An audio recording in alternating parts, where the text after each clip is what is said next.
Hi hello welcome back to Yamni channel. అందరూ ఎలా ఉన్నారు? బాగున్నారా? నేను కూడా చాలా బాగున్నానండి. మీకైతే థంబ్నెయిల్ చూస్తే అర్థమై ఉంటుంది. గులాబీ పువ్వుల నుండి ధూప్ స్టిక్స్ తయారీ ఎలా అనేది నేను మీకు చూపిస్తాను. ఇప్పుడు ఈ మధ్య కొంచెం వీడియోస్ పోస్ట్ చేయట్లేదండి, మొబైల్ పాడైంది. సో మా వారి మొబైల్లో నుంచి తీస్తున్నాను. ఇంకా అందుకని నేను అప్పుడప్పుడే తీస్తున్నాను అనమాట. సో నా వీడియోస్ మాత్రం డెఫినెట్గా సబ్స్క్రైబ్ చేసుకోండి. కొత్త వాళ్ళైతే అలానే లైక్ చేసి షేర్ చేసి సపోర్ట్ చేయండి, ఓకేనా?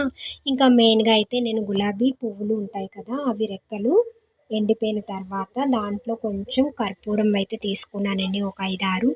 ఇంకా అలానే సాంబ్రాణి కూడా తీసుకున్నాను అనమాట. మంచి పరిమళం సువాసన వస్తాయి కదా, ఇవన్నీ యాడ్ చేసుకోవాలి.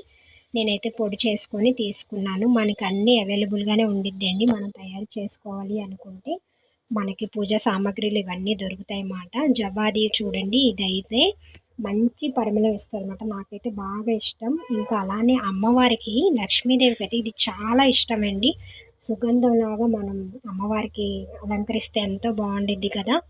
ఇవన్నీ నేను తీసుకున్న తర్వాత అలానే ఆవు నెయ్యి కూడా యాడ్ చేశానండి. ఆవు నెయ్యి యాడ్ చేసిన తర్వాత నేనైతే మిక్సీ పట్టేశాను. చూడండి లాస్ట్కి ఎలా వచ్చింది, పొడి పొడిగా వచ్చేసింది కదా మొత్తం. నేనైతే అవన్నీ మొత్తం కోన్ టైప్లా చేసి పెట్టానండి. ఇవైతే మనం ఒక 2 డేస్ ఎండలో ఎండబెట్టిన తర్వాత మంచి రిజల్ట్ అనేది వచ్చిద్దని అనుకుంటున్నాను. ఇది మీకైతే వీడియో తీసిన వెంటనే పెట్టేశానండి. ఇంకా ఎండిన తర్వాత అనేది మీకు చూపిస్తాను ఎలా ఉంది ఏంటో, ఓకేనా? ఫైనల్గా అయితే చూడండి మంచి రిజల్ట్ అయితే వచ్చింది, చాలా బాగుంది కదా. 2-3 డేస్ ఎండబెట్టిన తర్వాత వెలిగిస్తే ఇలా వస్తుంది, చాలా బాగుంది. మీరు కూడా ట్రై చేయండి, ఓకేనా?